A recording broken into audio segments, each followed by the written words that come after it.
So can you tell us a little bit about the trends of what's kind of developing in the permaculture field of design and where you kind of see things going?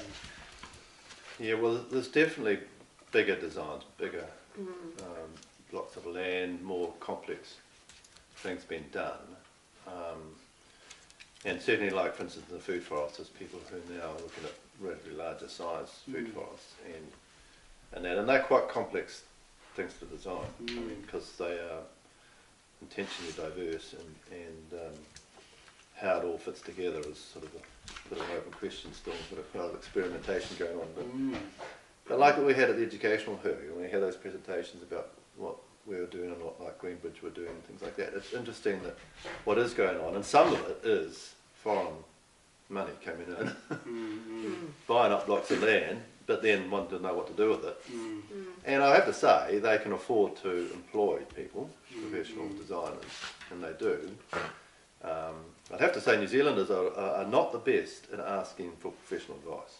Okay. Pretty much that do it yourself, get out there, make the mistakes, roll with it, you know.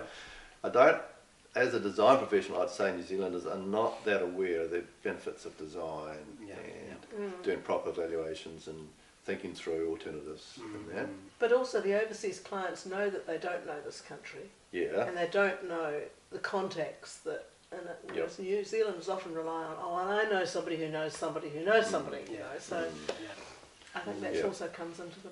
Well, that's really is important on these guys like in Whiteman's Valley, and that's very much where we can help them, or to have many alternatives, a good context and who can advise them on different things. And how does that tie in with that relationship context of approaching a design through that relationship, if they're from overseas and they don't really have that local context, and especially if they're doing something on a larger scale where there might be many people involved in the development of those ideas, does it start to get a little bit kind of unravelling at the seams a bit? Or? It definitely gets more challenging. Yeah. I mean, involving the client is really hard because they've got dozens of projects. This is just one of their projects, right? And so you're often working with proxies, people, and then you often got to second guess what they really want to do. So it doesn't work quite so well as a permaculture approach. I mean, permaculture is much more about people at the grassroots, families, communities working together, and it's really, but when money makes things artificial anyway, and it's a bit artificial when you have a big job to do. And the relationships are different. There's more an affinity with biodynamics permaculture, I think, than seeing the person who's doing the work on the land or who owns the farm being an integral part of that. Where sometimes you get larger properties where it's owned, the owner lives off the property, and they don't have that intimate relationship with the land the same way. But I mean, it is a good thing that this happening. I mean, it's bringing in people who can implement this. I mean, what we really like about this big food forest thing is the chance for us to do something on a larger scale and see how it works, and bring people like Dita Probust and Tony Robinson here, and a lot of other people have been involved in the design. We brought young permaculturists in originally to help with it and be involved with it and that. So it's a learning experience for everybody, and we can actually sort of try and then demonstrate how these things work. So that's the good side to it. From my point of view, what I like about it is just the opportunity to do this. I mean, when we came here, I mean, one of the good things about it is you can just try things out. You've got a piece of land, you can do something, and let's just try things out. Well, this is trying things out at a larger scale, and that's useful, and certainly there is an increasing awareness that we've got to live differently. Well, it's also good that it's quite a contrast to the corporate model, which is taking over all of our farmland at the moment, where there's very little real concern for what's happening to the land. Yeah, and I get involved with that. Like, in the case right now, I've been involved in Canterbury as a professional engineer, and people who are just pushing the production, pushing the irrigation, pushing the dairy right into the river. And I don't actually blame the farmer for that. The farmer is just doing what the national government is telling them to do, what the fertiliser advisors are telling them what to do, what the big companies are telling them what to do, and a lot of them are going anywhere, are corporate anyway, they're not family farms anymore. So it sounds like a bit of a changing dynamic in the complexity of the design jobs that are out there. So there's still that kind of niche market of your kind of Kiwi that's on their property, and you can have that relationship direct design approach. But then you're getting more kind of bigger scale, international driven things, and there's an adaptability around there as to how you approach a permaculture design to kind of mould to those different approaches and still provide the outcome that you want. Yeah, I'm not too sure how it's going actually. I mean, sometimes I sort of sit there and I think, why are we doing this? What is the outcome that's going to happen here? And the definite cons as well as pros. To it. I mean, most of the designs we've done up until more recently, you would say, well, that you feel really good about that. These people are really interested, even when it's slightly bigger.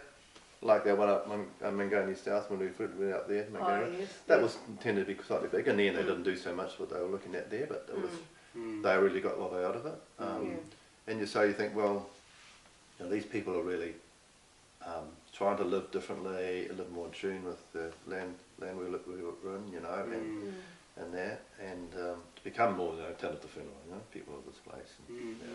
But when you get people come from outside. As Emily said, that they don't have a sense of the place. They have these ideas that they want to either have a food forest or they want to have a plant-based food and show how good nutrition can be grown, in that sort of way. But they're really not. They obviously don't know how to do it because they don't understand the New Zealand landscape, and it's a little just more artificial somehow. It doesn't quite. I mean.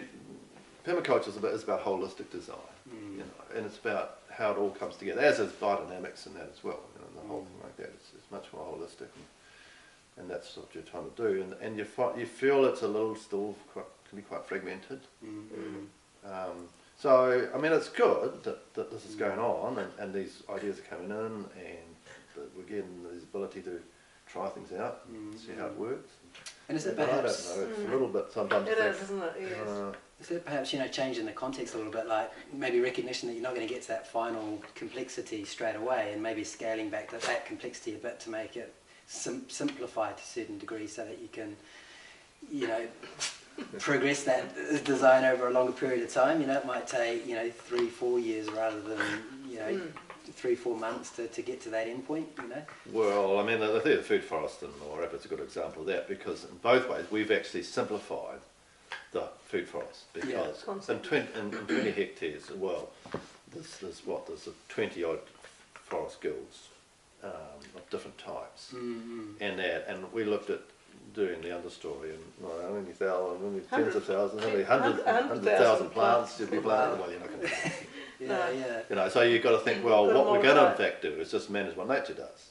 People call them weeds, but they're going to come up and they're going to give you the ground cover because nature will do it, and we'll accept what's there, and then we'll just mow it a bit or cut and drop a bit or whatever. So we've definitely taken a what you're saying, more simplified approach, and just relied more on the canopy and some canopy and berries and that rather than going further. So that's an example of sort of like you're on a bigger scale, you've got to be a bit more simplified, even though the planting is very diverse in terms of, and we look at the whole seasonality and trying to get to like food all year round and things like that. So we're still doing those sort of things, but and I suppose the sort of social relationships are more simplified as well. Although when you realise that these things, you've realised that if it's a complex things to do environmentally, it's just as complex a thing to do socially. It sure is, isn't it? In terms of all the social relationships and that, because you're bringing in people of different expertise and people at different levels, and you've got different things going on around the place and on the farm. And does that model at all the approach you've taken with simplification and kind of relying on the natural processes that take over in that site, does that model at all in the social dynamic? Can you kind of just let things take their course a little bit? Well, we don't actually have a lot of control over the social dynamics there, do we? No, we get very involved in it though. Well, I do particularly because I'm trying to project manage this thing.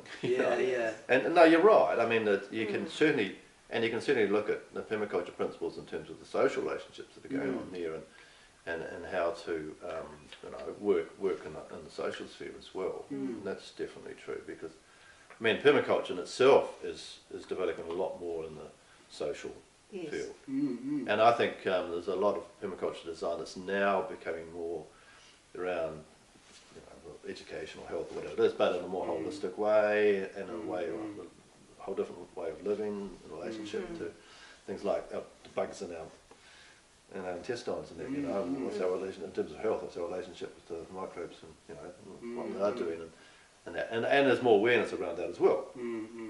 So I do think that permaculture design in the future will become much more integrative of social and the whole sort of educational health, welfare, well-being. It sounds like an interesting evolution. You're kind of coming from this kind of your family homestead approach for permaculture design, working in the context of that family, to something a lot bigger in context and a lot more diverse, and who's involved in it and adopting different principles as a response to that. And as you say, simplification and working with what's there and changing. Looking at how those processes change over time and managing that. Seems to be some interesting evolutions there. Yes, continual change, yes. Yeah. Well, I think our evolution is just mimicking what's going on in permaculture as a whole. Because, because we've just been part of it, and permaculture as a whole is doing that same thing. And I think it's also sort of, there's a few stresses and strains because of that as well. I mean, it's really interesting, like, what is done in permaculture courses now. I'm talking about sort of what's covered in permaculture courses, and then people start to say, well, okay, we started with the land, with the growing our own food and building our own houses locally, and maybe a little bit of energy locally, and that sort of thing, and then we sort of realised, well, we've got to look at legal systems and ownership, and then we've got to look at sort of money systems, and then we've got to look at sort of even things like justice things and community decision making and all that sort of thing. And then they say, well, where's the spirit in all this? Yes. Where's the celebratory aspects of life, and how does that integrate into permaculture design? Seems like almost like trying to rebuild society again. Well, come from this small village to this massive thing that it is now, and trying to recreate that context of society within it. Well, I do think permaculture is to reclaim our sort of natural heritage, the way we lived as communities, more like village communities, and live in the place where we were, and relating to that place, and being people of that place. I think in permaculture it does have a lot of relationship to indigenous cultures in that way. It is trying to be place-based again. I mean, that's the whole essential of it, whether it's people or the landscape. It's the people of that place and the landscape of that place. And that's what a lot of our designs, we're very conscious of. It's these particular people in this particular place, and how that moves together. And other people will be different, other landscapes will be different. And so it's very situational based, it's very site specific.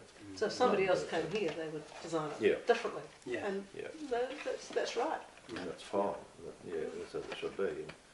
And that's, so I think that, and that again, I think we're just doing on a large scale. So site can be looked at in a very much broader sense now, in terms of what's the social context of that site, what's the community, what's its space, what's the political content of, what's the political sort of sphere in which you're working in there, So I think it's, but that again, as I say, it's causing sort of little bits of, well, how do we do this, and people do it a bit differently. And let's see, permaculture is very sort of like, it's an organism itself, it's very organic in the way it does things. Because it is place-based, situation-based.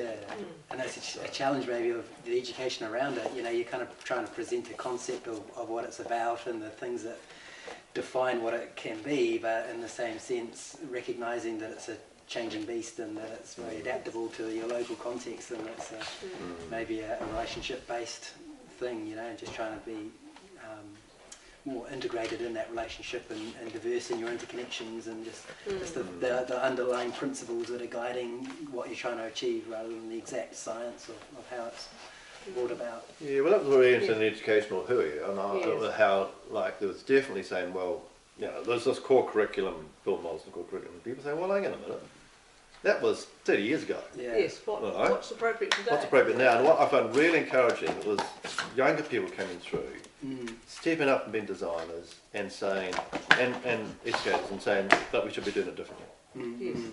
you know, and I think that's really healthy. You know, and I think what were some of their ideas? Because I'm very curious about, you know, these new people coming into the field and, you know, your recommendations around, you know, how best they might gain experience and approach, you know, the field and get a toehold in it. And, you know, I guess some of the things you I think it was like a broader perspective. That they are looking at the social and the wider context. Yeah. I think it's more that the content of a course can be quite place and context specific. There are only certain things that sort of make it a permaculture course, design course. Of course, a lot of them recognise that they won't have land to do things on. They'll be living in an urban environment, and how can they live in a really good, positive way in an urban environment too? Yeah, whereas again, it's sort of place, sort of again related to the place, and the nature of that place, both people and environment sort of place, and I think that's really good, and so you don't have to then do something on sort of all the climates of the world because that's what's in the book. You're much more concentrated on what is the climate here, what's the nature of this climate, and how it's going to affect your way of living, and if you're developing microclimates in this area, well, how does that work? And that sort of thing, rather than sort of saying, well, we've got to look about semi-arid and arid and tropical, because that's in the book. Or how do we adapt to city living instead? Yeah, and how do you make urban permaculture? I mean, I really like what James Richardson was doing in Wellington. He called it an urban permaculture course, and it was focused around urban, and all the project was urban, and he does very good manual, you know, in terms of very urban focus, but it was completely a permaculture approach. But that was somebody who was taking a somewhat different approach than traditionally might have been taken in the permaculture course. And I think that's good. I think people are starting to do that and do it in different ways, and I think that's again, it's diversity, isn't it? So we've got to practice what we preach. So Yes, have diverse courses. Have diverse courses and relate to that diversity and encourage it and that. And, but as I was saying a bit earlier, I think one of the big issues though, and this is a big issue in terms of urban settings, is for lack of, again, sort of lack of ecological literacy, a lack of actual real understanding about the world we live in and how it actually works. We're so insulated from it. Our culture's now got so artificial. Water just goes straight down the gutter. Well, water never goes straight. And food just comes in a package in the supermarket. Well, food never comes in a package in any place, you know. And then so, but that's the context, and it's very artificial, makes it very artificial, makes it very disconnected, you know. As I say, you know, most people are suffering from a nature deficit syndrome, you know. Got to be a syndrome these days, it's nature deficit. And they are, but they really, really are. And so, and this is sometimes the problem I think with people who do a permaculture course and then they go out and do the design, and actually they haven't really got or haven't got it a lot sometimes, and the design isn't that good. And it's not because they haven't followed the process, it's because they don't really understand the place they're in. And so I think, so in some ways, why there's a lot of more sort of people saying, well, we really need to like reconnect, we really need to understand the world we're living in. But at the same time, they're getting actually more disconnected. And I notice that with younger people coming on permaculture courses, that they're keener and sort of more intellectually aware, but they're coming from a much more reduced space in terms of real experience and understanding. And so the sort of the gap is sort of getting bigger, if anything. Right? And so I think that's quite a challenge in terms of. And how might that challenge be addressed? Because that's kind of running back to that question, I think, about, you know, the process a young designer can kind of gain a toehold in the industry and in the environment and the context of most likely being in a city, you know, and translating that to the design of an agricultural landscape that they're highly disassociated from. Well, that's right, but it's small steps. It's like Lisa's thing of, you know, lawn liberation 1 square metre at a time. You know, so you got to start where you are. It's the only place you're at, and it's small steps. But I do think, and we've got to think about this a bit more in terms of mentoring and how we can support these younger designers, you know, coming in and Because time's getting money, up to isn't speed, it? you know. And they've got to support themselves. Yeah, and that's right, and that is difficult, and we recognise that that's been difficult, and so yeah, there's quite a challenge there, I think, in terms of. I'm really pleased that there are more younger designers coming through, and teachers, and that's really good. And we've always, in our permaculture course, always tried to mentor somebody through. Always had somebody like me helping us, but they're mentoring. And say with when I went with Robina, we did the same there. There's always people who mentored and taken some part in the course, in that, and so because I think mentoring is really, really important. You know, it has to be sort of on the job as you're doing it. And as I say, even like when we're doing designs for people, we're actually doing a type of mentoring through it because we're taking those people through the process and that. So, and of course, we're learning all the time as well. Traditional way of learning, anyway. Yeah, it is. Yeah, definitely. True. Yeah, and that's why I think apprenticeship and mentoring is the way to go. And we have talked about, even with woofing here, like what's really a woofing. It is more related to permaculture and biodynamics, and actually between us we have talked about, can we set up what woofing used to be really about, which was a mentoring of people coming from the city and learning about growing food and organic ways or biodynamic ways of doing it, and that's how woofing was originally set up for that very reason. So is that a program you guys provide, the woofing and things? What's that, sorry? We do have woofers here. Yeah, Yes. We have woofers, yeah, but and we make it clear that we see it in that role, which means a lot of people don't come here, because a lot of people, and that's fine, it's a way of sort of meeting the people and getting around the countryside, and mostly the foreign tourists. And we're always really pleased when it's a New Zealander who comes, and because that's really what it's more about. Or we don't mind if someone's overseas, if their intention is when they go back, like a French couple we had recently. Yes. Well, they're here consciously on a mentoring journey, you know, trying to get information to go back to France and to put in practice in France, and that's fine too. It doesn't have to be in New Zealand, but you know, it's really that's what it's meant to be more about. And I think permaculture is the whole to it, and it's how we do that in a larger sense in terms of the mentoring around design, around education, around and then these bigger jobs that come up, and that's why when I was asked to do that job originally, when the guy said to me, well, okay, Gary, that's the issue, you're the professional, go and do the design. And I said to him, well, actually, Charlie, it's not going to quite work like that. There'll be other people involved. I can't do all this myself to start with. You're going to be a lot more involved in it. Your guys on the ground are going to be a lot more involved in it. And this is something we have to do together, and we're going to give you options, and we're going to involve you. But we've required too, and the commitment required, and to be aware of that as you're going into it.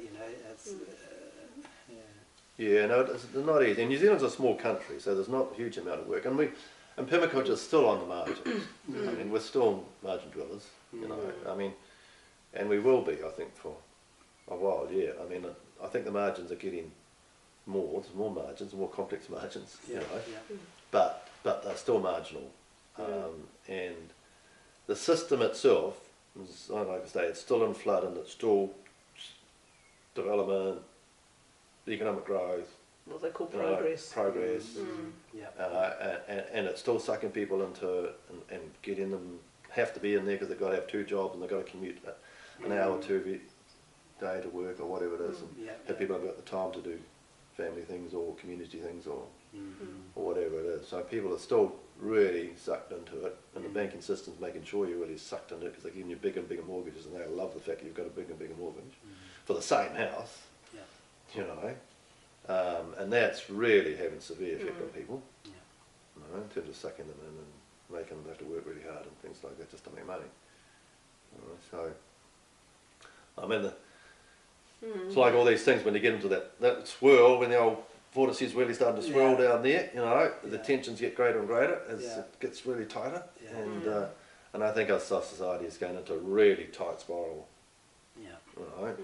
But as the tight spiral is going down, it's also going out. There's more going out. There's more people heading out. More people starting to do different things. Going backwards. So it's causing its own demise. Well, it inevitably will. I mean, the system is so set up that it's just got too much it's got too much of a twist in it, and it's going to twist itself into the degenerate You're state. hoping. Well, no, I think it's going to do it, but it'll be different. I mean, the responses will be different. I mean, people think, right, the system's stuffed, so it's just going to collapse. And no, it's not going to be one collapse. Things are going to be different everywhere. All around the world, things are going to be different. Yeah. People are going to react differently. Things are going to happen differently. There's going to be a multiple of different responses to it, and so. And the internet has changed things a lot like that too. Yeah. Yes. Yeah, for better and for worse. That's right. Yeah. Yeah, I mean, we're a bit old fuddy-duddies in terms when it comes to the internet and think, oh my gosh, you know, and you can do some really good things on the internet.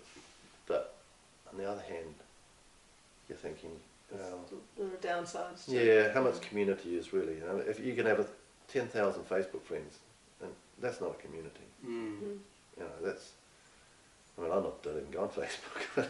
You know, I'm a bit sort of old-fashioned like that. I like to be face-to-face. Different, yes. It's definitely different. I was, when you said that, I was relating it to your earlier comment of, you know, broader permaculture design with a changing of relationship between the people involved. You know, if you're just working in with a family group and you've got a deeper relationship with them, it's quite different. Similar to a permaculture, a Facebook group is quite different. If you're doing a broader permaculture design and the relationships are a lot shallower, but you know, it's a different platform, you know, that you're working from, and still trying to work within the context of that and apply your permaculture design ideas to that and still arrive at that positive outcome, but you know, adapting to a different playing field to do that. You know? Yeah, and to take a slightly different slant on that too, I mean, on this Food for Us, we're using a web-based database system to manage the whole thing and to set it up, and that's really useful. There's a whole lot of information is there. It can be easily tapped into. We can work out where things are in terms of tree management. is you know, sort of labelled.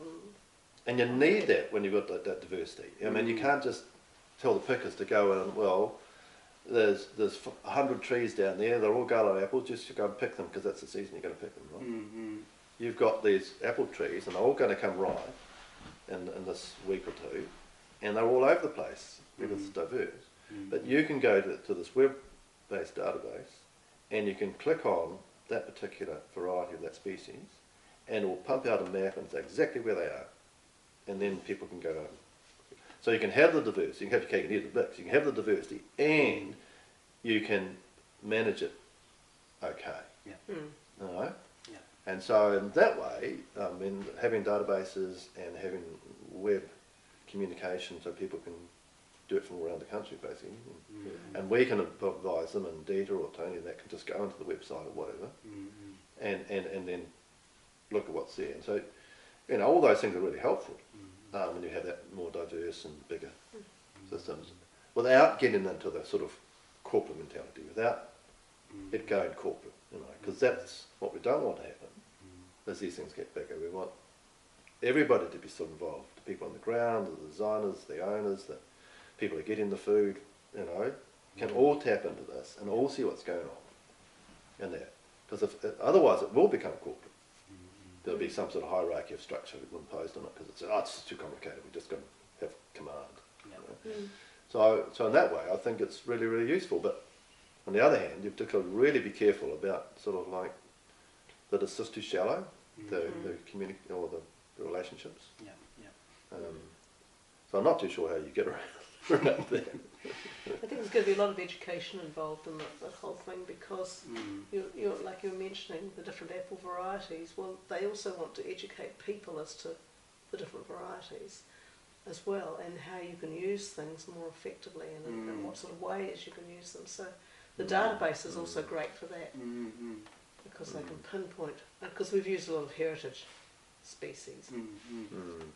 And you can put in, you know, where they've come from, what they're good for, all sorts of information. Amazing. And then you could add on to that, you know, like how to use them in terms of, well, because it's only just getting up to where it's going to be marketable, some degree from marketable fruit and nuts and that. But because they're really keen to go through their own shop and their own outlets and that. Well, you can use the web, and people can come on there, they can see what's available, they can see how to cook it, how to preserve it, and how to make use of it in different ways, and all that information is sitting there. You So promoting that relationship between people and their food too. Yeah. But at the same time, it's really nice to think that there's actually a human-to-human relationship as well that goes on, and I mean, because they have their own shop, that will work, because people will actually go into the shop and talk to people in the shop, you know, and they very much want to have an educational aspect to it. So people come onto the farm and they'll see what's going on there, you know. So I think that will maintain the sort of person-to-person sort of relationships that I think are really important, and that, because I mean, for all that information you get there, I mean, I think it's why people enjoy your course with Pip, you know, for all the information they could get that all online. Yes. But in fact, they do it together, and they have fun, and they learn how to do it, whether it's sourdough bread or whatever it might be, you know. And actually hands-on is why you learn. You know, you can get it all there, and you can even see a video of it being done, and then you start to do it and think, huh? How did you do that? Yeah, What does that mean? it's quite different. Yeah. So I think there's still a really big role for that as well. I mean, I think they are complementary, like a lot of these things. It's getting that complementarity between the rational, analytical, and that feeling of intuitive. The web is great, I think, for the rational. If it could just be a bit more rational than what goes on the web. It's not very good for the emotional, and that's why I think it really goes to custard when the web is used, or Facebook is used in around feelings and emotions. I think it's really dangerous at that point.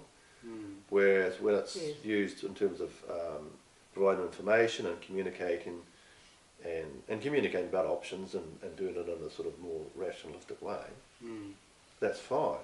You know. Not to say that emotions can't come into it, but like we used to do things like, even in permaculture, or council they call it now, and you try and do things through email or even through Lumio, which, you know, decision making sort of thing. That's great in terms of communicating the ideas, communicating the options and that thing, but it really comes down to the decision making. You really have to get together face to face. It's really hard to do decision making. It is, isn't it? Well, that's what we found anyway. Yeah. But really, everybody felt truly satisfied with the decisions. Because you've got to somehow be directly involved, and that's what I think is a real issue, and I'm sort of a little bit going on about at the moment in terms of how we do have governance at a wider community level. And I think it's something that permaculture we need to look at as well, because sometimes I'm in a permaculture place and things are happening and I'm thinking, this is a very conventional way of doing things here. You know, we've slipped back into our mindset of our culture, you know, particularly when it comes to decision making maybe, or how we're going to take this action and how we're going to take it forward. And to think, well, hang on a minute, we really need to think about our own decision making, our own ways we do actions, and our own ways that we feed back and reassess, you know, and that sort of thing. So I think, and that's why. But I think where permaculture's growing, and it's getting you know, more mature in that way as well. But that came up at the education hearing too, didn't it? No, it did. Well, thank you for your time today. Right, It's been very valuable hearing all these insights. I'm just absorbing all of this. Lots of ideas come up as you speak. So yeah, thank you very much, guys. All right, that's nice. It's been a pleasure. Okay.